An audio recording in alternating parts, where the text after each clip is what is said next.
sangoota sadiitu ture jedhama. Sangoonni kun sadan tokkummaa jabaa qabu. Waliin ba'uu, waliin socho'uu, waliin galuu, wal jaalatu. Halluun isaanii garuu gargari. Inni tokko gurraacha, inni tokko adii, inni tokko immoo diimaadha. Haala sangoota kanaa fageenya irraa kan hordofu waraabessi tokko naannoo isaanii ture. Otoo isaan tokkummaadhaan jiranii nyaachuu akka hin dandeenye yommuu hubatu fala tokko falachuudhaaf murteesse. Innis maalinni itti siqee gowwoomsee sangoota kana adda adda baasuu ture.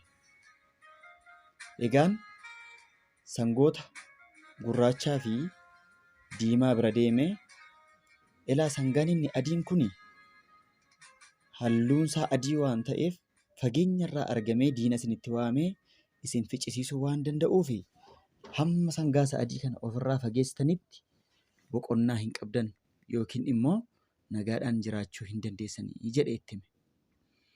Sangoonni warri gurraachii fi adiin dhugumayyuu diinni fageenya irraa argee dhufee isaan qabatee nu nyaachuu danda'a waan ta'eef sangaa isa adii kana ofirraa fageessuu qabna jedhanii utuma wal jaalachaa jiranii isa adii kana ofirraa fageessan.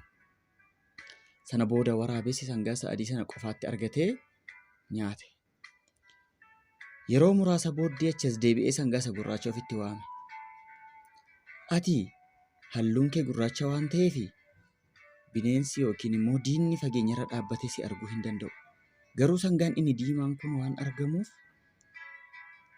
bineensi fageenya irra dhaabbatee si argee wajjin dhufee si nyaachuu waan danda'uuf sangaa isa diimaa kana ofirraa fageessii ittiin jedhe. Sangaan inni gurraachis dhugumayyuu isaan qabatanii dhufanii na nyaachuu danda'u waan jedhee waan yaadeef sangaa isa diimaa sana ofirraa fageesse. Waraabessis sangaa isa diimaa sana qofaatti argatee nyaate. Yeroo booddee immoo achas deebi'ee sangaan inni gurraachis qofaasaa waan ta'eef wanti isa gargaaru bukkeessaa waan hin jirreef isas qofaatti argatee nyaatee jedhama. Oromoon seenaa kanarraa waan guddaa barachuu